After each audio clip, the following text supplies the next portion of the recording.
So we are finally back. Yes, I do apologize. It has been a long time since I've made a video like this. Obviously, you guys would have seen the testing gameplays from my camping trip from the last weekend. Sorry, and I do apologize for the illness. I didn't realize it was as bad as it was. And then before that was my deck profile. So like I had a look, and March 8th was like my last actual upload from my PC. So I do apologize for it taking so long, but like I said in one of my videos, I burnt myself out so bad that I didn't want to make content just for the sake of making content, because like I wouldn't enjoy it, so I wouldn't expect you guys to enjoy it. So that's one thing that I tried to never do. But one thing that I am really excited about is obviously the new set, and like we did last set, I'm going to give a few leader insights, my thoughts on day one lists, and obviously a bit of reflection on some of the games that you guys would have seen. Obviously we didn't have that last set. It was sort of only what I'd watched, but I've been able to test a lot of games, and today we're going to go over Android 18, which is probably my deck that I would pick coming into this set. Obviously, I don't think it is the best. It's not like tier 1 or anything, but I've seen a few people say they don't think it's going to be good, and I would like to disagree with that. So let's check out the list. So on the screen, guys, you will see the list. This is the list that I've been using, and my mate, shout out to him, Baker, who was testing with me. This is the list that I was using. Like, super combo, that's just what I had laying around. I wasn't going to take extra super combos or print new proxy ones, but that's super combo. This deck, I was really hyped on at the start, and when the full release was announced, I felt very flat. I thought it was actually rather disappointing, but after playing with the deck a bit more, interacting with seeing how the deck operates, it actually is a bit better than what I had thought it was going to be, and it sort of brung me back to thinking like it is a strong contention. Like I said, I don't think it's tier 1. I honestly don't think it is the best red deck, but if you want a fun deck to play out of this set, I think this is, well, for me, this is my kind of deck. So I have seen a lot of you guys in the comments hyped about androids, a couple of people asking questions and all that. So let's have a look at my list. I'll talk you through like some plays that I've done, some lines, all that sort of stuff. Hopefully get you guys more hyped for the deck. And if you were like wondering about the deck, hopefully this helps you get a bit more insight to the deck if you're thinking about playing it. So no real particular order. We'll just start from like top left to right, pretty much. This Android 16 is a really, really good card. It is like, I don't know. I don't know at the moment if like what an MVP of the deck is, but this card actually does a lot. It does, like, sometimes it feels a bit bad to KO it, but you get to draw a card at the end of the day and you minus something by 20, which can be good for, like, really can be good for early game pressure. So, like, if you're wanting to push your opponent, but you don't want to give up a body for them to swing into to deny your awakening, well, this card is perfect for you.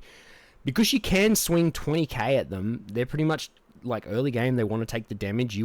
If you're trying to push the damage, this can help do that. You can also then KO it, so then they don't have a body to swing into. You draw a card, you minus something of theirs. So it is really good, and it can be really strong late game. I don't know if any of you guys have seen the previous gameplays. There was a gameplay, I think 2 days ago, where I actually chained this twice with just using the one card to KO a 40k body. So what we did is we played this down, we swung, we KO'd it, negged Gogeta 6-drop by 20, and then we used this guy who is absolutely cracked in this deck. And this is actually, like, quick off topic, I feel like this is actually Bandai's way of starting to future-proof the game. Because I haven't gone back through yet, and someone can, like, definitely tell me if this is a thing or not, but up until, like, this set, I don't recall cards actually searching for a color. And a question that, and this is probably something for another video, a question that a lot of people have actually asked me at, like, my locals is when I think that multicolor leaders are coming into the game. I honestly don't think we'll see multicolor leaders for a long time still, because I feel like the game will actually be pretty broken if they brung multicolor leaders in at this point. And I think this is a sign that I don't know. Like, I could be completely wrong here, and this has been in the game the whole time, and I've just missed it because, like, you're only ever playing the one color, so you're never checking if they're looking for a color. But this is searching for a red battle card, so it's like the game is like future-proof. Then, so like, could you imagine this in like a red-green deck where you run androids? You play Hercule, pick this up, grab an android, carry on. So yeah, this card in this deck is really good. So we were able to play this, KO it, play that, pick it up, and then do it again, and with minus something 40k. Yes, it took 7 energy, that's like a whole turn, but scenarios like that are really good. The Android 14 is just an Android Fua that is a 10k, not a 5k. Oh, sorry, and it only negs 10, not 15. So ideally, Fua is still better, but this is pretty much the Android version of Fua. But it is like you run this over Fua because it is a target to play off your 17. So there's no reason to like not run this. The only criticism I will give this deck is it does not have an Android searcher. This deck would be far better if it had an Android searcher instead of a cantrip. That's my opinion, because the archetype is so big. Like, you see, like, we've only got one card that isn't in archetype in this deck. So that just goes to show how big the archetype is. And you imagine being able to search out your archetype that is that big. It would be a massive inclusion in the deck. Obviously, in our like things that you can run, there is this Android 18 that does search for a Krillin or an Android 17, and that is a play, but I don't really like it because you need to up your Android 17 targets, and I would only argue that these two Android 17 targets are the only good targets. This card is like very niche. Like, there's better things to play. Like, you're only ever playing this off your free play, and it's just another option. So it's sort of like, you kind of like, it's either draw or this one that gets 5k, which I don't think is really that valuable. Like, yeah, it has the added utility of taking a life, but I feel like the Self-Awaken is enough in this deck for me. So that's why I went with that. So I wouldn't want to like run more 17s than I have to. There is obviously other 17s that you can run, and like this in archetype Krillin that just buffs your leader by 10k, but you can't free play this. So you got to play it for 3. So you're getting a 20k swing and then just a 30k leader swing. And you can't do anything like, so you like pay 3 energy, you can't even activate battle to buff it. But if you were to run this, you would have to probably run a Krillin as well to keep your Android 17 counts. And there is old other Android 17s that you can run that I believe there's some Self-Awaken ones as well, but I'm personally not a fan of it. I would really just have loved a 1-drop top 5 for an Android. Hell, it could even have been 3 or less, like, and not search this promo, and I would still be okay with that. So as we move on, we got our first Self-Awakener. So on play, add up to 1 card from your life to your hand, 10k combo, and on your turn, it gets 5k power. So it can swing face if it needs to, and it has the added utility of it being a 10k. A lot of 2 for 20 outer lives are 5k combo. Only 5k combo, like much like this 17, it is only a 5k combo. This 18, it is only a 5k combo. So I feel like that is pretty justified. Like, so I'm happy. I really like this card, and like it, you can go turn 4 and still be awakened. You can play down your 17 and free play this or the Giro for Self-Awaken, and it's really not that bad. So I'm happy with that. The 17 that we just talked about is a bit niche. I don't think in any of the games that you guys would have seen that the 17 actually come down. Maybe Baker played one in the most recent game? I can't remember, but I don't think this is really seen play. This can be like real niche. And it can be good. Like, don't get me wrong. Like, if you've got field established and you play this, swing into something in active mode, just a cantrip to enable your this is over, like, that's just even more value.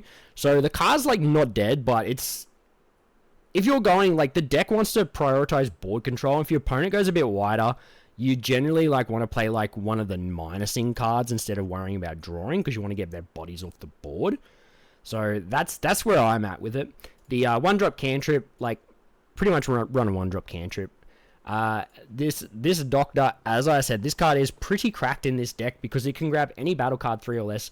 And we are only running 2 cards that are above 3 or less. So pretty much you can grab back your whole deck. And the only condition it has is that it's an awakened, like awakened leader. That's pretty easy to do. Like being able to pick up any card in your deck, like people talk about Pilaf being very broken. Pilaf can like pick up itself, but it can't pick up things like 2 costs and 3 costs, whereas this card can. So like if like you're setting up for a 17 play, you can use your opponent's wide, you can pick him up and you can grab the board wipe with it. So the card is, in my opinion, one of the cards of the deck, because it just allows you to be able to like recycle your cards. Like you can combo for 10k and the next turn grab it back just to play it. Like it's a really good card. Speaking of really good cards, this is over. So I did have this question actually have once in my first gameplay, because it says during this turn, if an opponent's battle card is KO'd in battle and your leader's Android 18, draw 2 cards.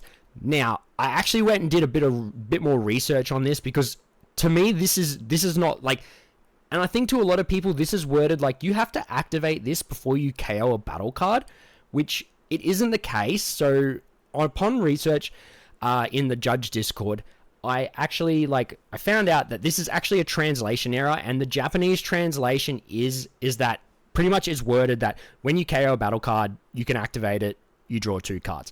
That is like how all the Japanese players have been using it, and all the Japanese gameplays that I've been watching, that is how they are using it. So I'm pretty sure that this might be another card that slips onto the errata list, but you will know 100% for sure when the game when it goes live on the client, because like the first time this happens, you'll be able to know for sure. But as far as I'm understanding, the way that this card is used is after you KO a battle card, you pop it, you draw 2 cards. And now, like, obviously we go back to Green Goku spaceship. I say you live and die by your spaceships. This isn't quite the case. You don't live and die by how many of these you see, but I really like these pot of greed cards. Pot of greed cards is like what I call it, because they're pot of greed. You draw 2 cards. Just obviously with the little added thing, because like it can, like, let's say more. You draw 2 cards, like just for KOing a battle card, and there's like your deck is prioritized in KOing battle cards, so that's not a problem for you. So this is pretty much always live, and it just helps you draw 2 more cards. So like, not much more I can say about it. It, like, you would have seen, I think, the last gameplay. My friend, he KO'd something, and then he popped 2 of these at once. So there's just 4 cards you get in your hand. Just like set up for your next turn. Even if you can't control your opponent's board, and you can just get 1 KO and you can pop a couple of these, it just sort of helps you stay alive a bit longer. So you can't really go wrong with this card. And this is like another one of those, like, you should play this deck because of this card. Like, this sequencing, like, obviously it would be more broken, and we actually did this in one game, which I realized was a mistake. You guys might have picked up on it, but you didn't flame us for it, which I do appreciate, because like we are still learning ourselves, like with these cards. This only does grab battle cards, and there was a game where we actually grabbed the extra card back that we shouldn't have. So yeah, I love this card. I just love the pot of greed cards. The break the game mechanics card, as we call it. So obviously this lets you attack active mode cards. Now, one thing, I was actually going to make a little video about it, but to be honest, I feel like I was just going to end up talking about it in this anyway, and if I really want to, I could probably piece out from here. I see a few questions arising, and it'll be like, it'll get nutted out really quickly. Like, you'll figure it out really quick on when the client goes live. But a couple of things that I think are going to happen with a couple of cards, especially with the Android 13. Can you attack the barrier card Frieza, or any of the barrier cards, if they are in active mode with this card? And the answer is yes, you can. Because you are not choosing the card. The card just says, if your leader is Android 18, your battle cards with Android and their special traits can attack active mode battle cards in your opponent's battle area. So at no point does it say choose. So if they slap down a Frieza or a Babidi or any of the barrier cards, and they leave them in active mode, you can swing at them. Obviously you can't minus them or anything like that, but you can still swing at them. So bear that in mind. If you actually did not realize that, that is a thing. But nonetheless, like this card like enables so much. Like you think like high school, like they just play heaps of 1-drops. We're not playing like 1-drop removal. We've just got guys that will just swing into the 1-drops anyway. And it also is a really easy way to turn on your This Is Over. You just swing into one of their cantrips. Like, a great example, I guess, like, would be playing the 17, swinging into an active mode card, draw a card, and then pop this, draw 2 more cards, and, like, all you had to do is kill a cantrip. The only thing that does sort of fall back on is it does feel a bit bad sometimes just swinging into a cantrip just to get a KO when you probably would have, like, been better off swinging face. So that is like sort of the only thing I think the deck struggles with. The fact that it prioritizes board control so much that it struggles like going to face.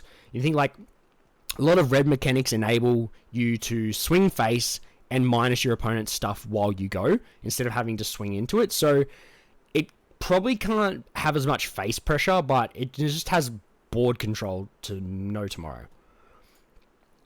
The Android 20, which is like, I don't know, I guess we could say Timu Gohan. Because, like, Gohan is swing, you take a life, neg something 15. This, you could argue, is almost better because it means you don't have to swing. Downside is it only makes 10k, not 15k, but it is 10k combo, whereas Gohan's only 5k combo. So, like, if you're there balancing, do you want another 10k or do you want 15k neg without having to swing? And Self-Awaken without having to swing, you could argue that maybe the Shiro fits your playstyle better than the Gohan. Obviously, the Gohan's playable of Kefla, so I guess that sort of...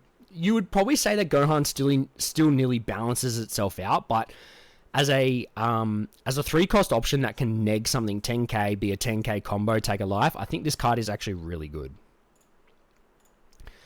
This card, and now this card is like your main thing that you play off of your 17 promo, and this is like the 3-drop Gohan from set 1, but it can be free played. On play, negs everything by 10, and when you're like already able to swing like 20k and then buff it to 40, it's like you could neg something that's a 30k and then swing 40k to 20k. So this card really enables a lot. Kill all the cantrips so they can't combo out. I think this card is like the main card that you want to be playing off of your 4-cost promo, which we will actually cover now. So on play, if your leader has Android and its special traits, play up to a battle card 3 or less with Android and its special traits from your hand. So we have a lot, like I've showed you, we've got lots of targets. And now call me crazy. Tell me I'm coping, all that sort of stuff. I would argue this card is better than Kefla.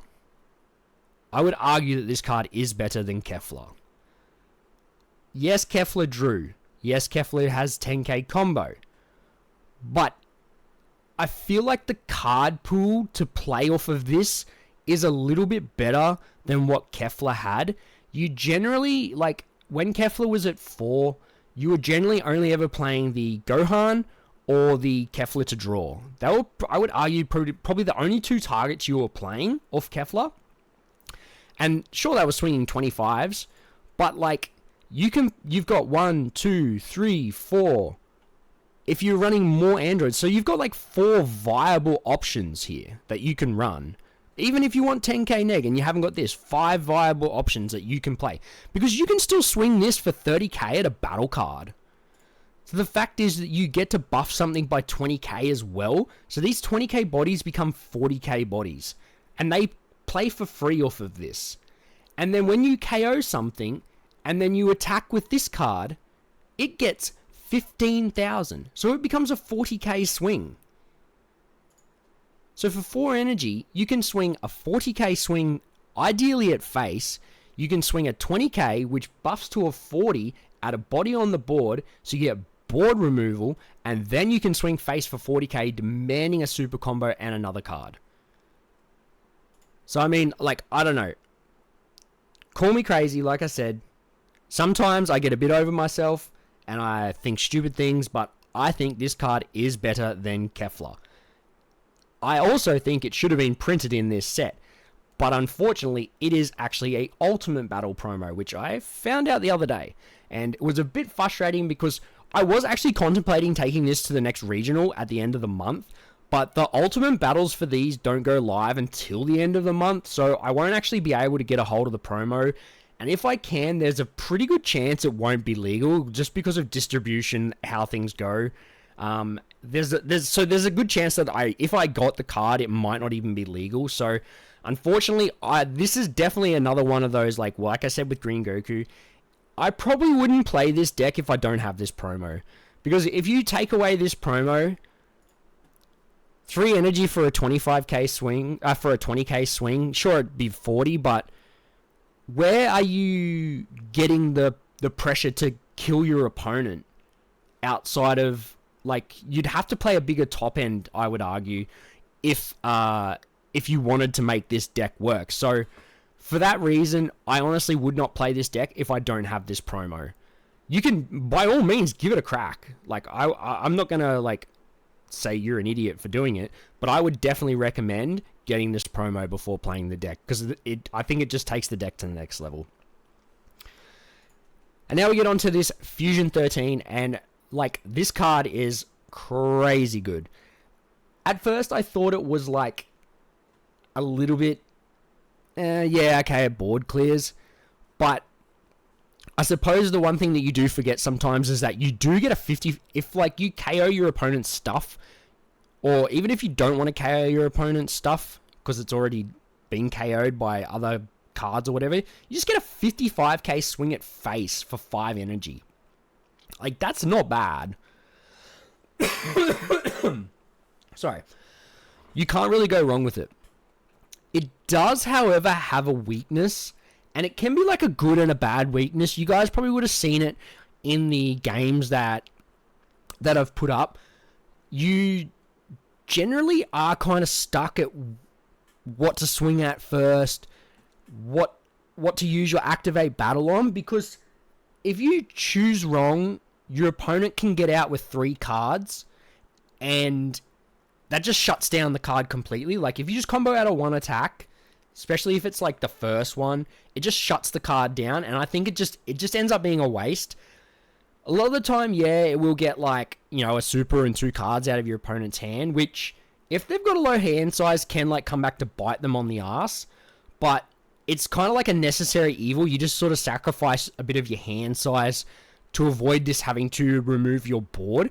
So yes, I think it is a really good card, but I think it is very easy to play around, in the sense of, like, if they just don't activate battle on like a swing that is mathematically not that hard to get out of, if you've got like a couple of super combos in hand, you know you're not going to die, it is worth just comboing off just so this can't clear your board.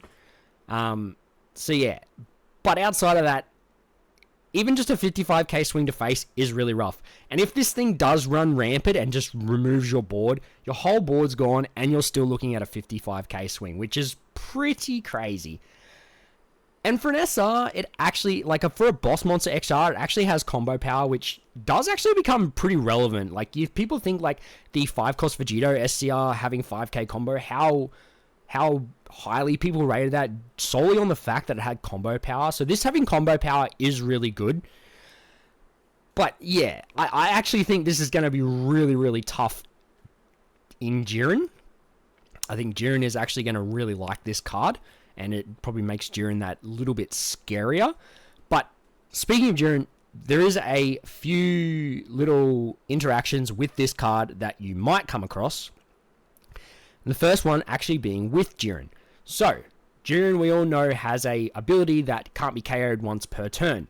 Now, if you swing this at Jiren to get the first KO, it will not restand, because it has not actually been KO'd. KOing is, it actually has to hit the drop. So, like, someone can... I really should have done my research and, like, pulled up a little snippet for you guys. But the act of, like, KOing is that it has to go into the drop. This card, when this card KOs an opponent's battle card, a battle card in battle, so it has to check that the card has made it to the drop. Now, Jiren's effect is like as what they call a replacement effect. So instead of it being KO'd, there is a replacement effect that stops it from being KO'd and obviously negates its free KO for the turn. So it will not get the restand because the card has not gone to the drop. So please don't make that mistake. If you swing it the second time at Jiren, that's fine. As long as it's been KO'd once, it will restand. But it cannot KO Jiren the first time and restand. The other interaction that people might come across, and you would have seen it in the game versus Gogeta. So the 6-cost Gogeta has a permanent. It restricts cards from switching to active mode via skills. Now, if you KO that, will this card restand? Now, the answer is yes.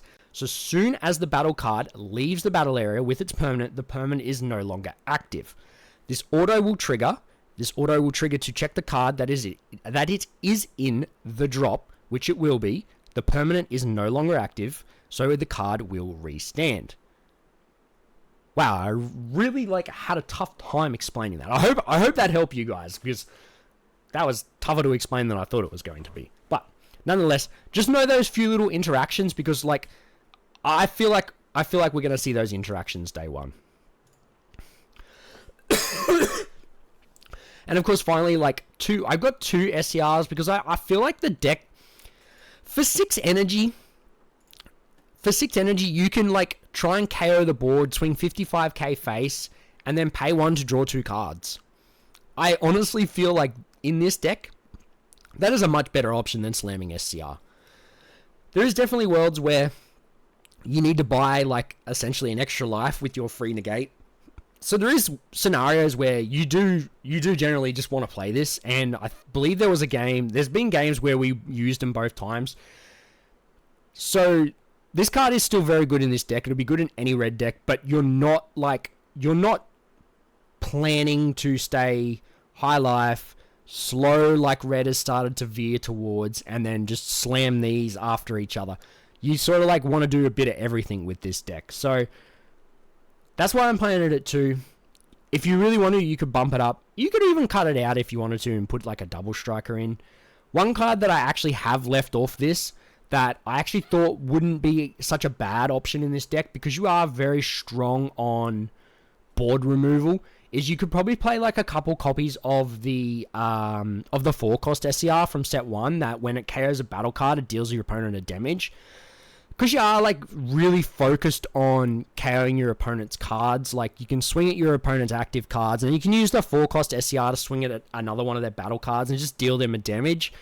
So you could argue that you run that over this to try and deal damage via board control, which is what the deck is generally trying to do. So I personally think that it isn't a bad shout. So if you guys do go down that route, let me know how it goes, because I don't know. I was sort of leaning that way, and once I started playing this way, I feel like this is the way I preferred to play the deck.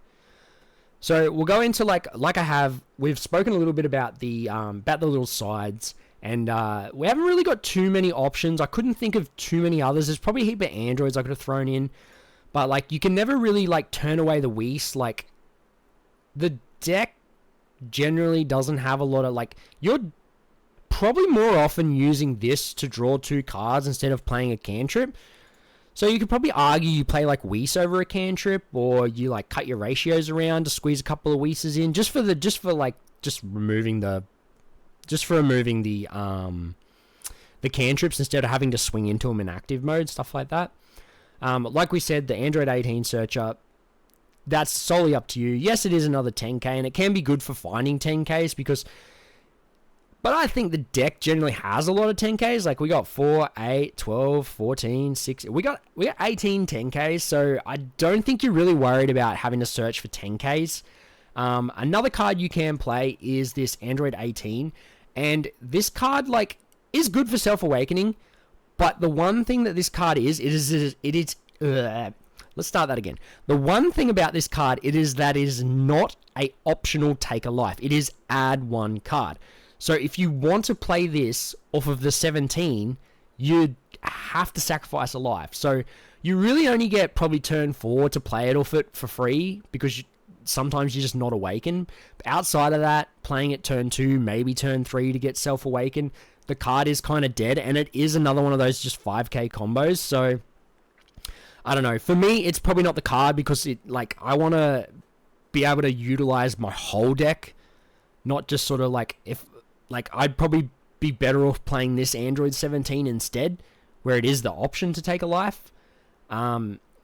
Yeah, the minus 5k probably comes in a bit clutcher than plus 5k for swinging into a battle card, but you can pick and choose. But for me, this isn't the card. Like we spoke about the Krillin, if you just want to up your consistency for your search. And one card that can be little bit of cheekiness is just a Glimpse.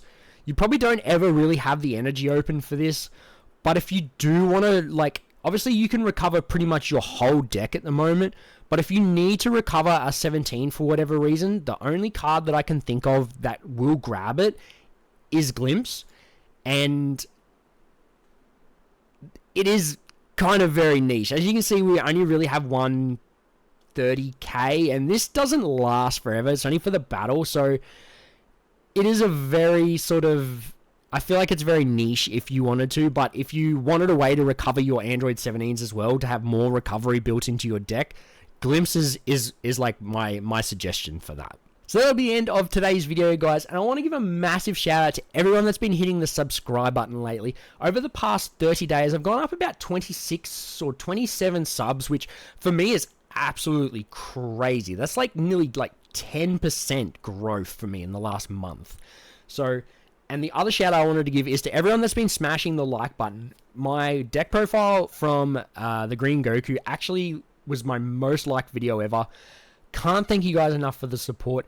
I do promise there will be more content coming. There will be some more leader insights. I hope you are enjoying them. Let me know in the comments what you guys are looking forward to in the newest set. We'll catch us all in another one soon.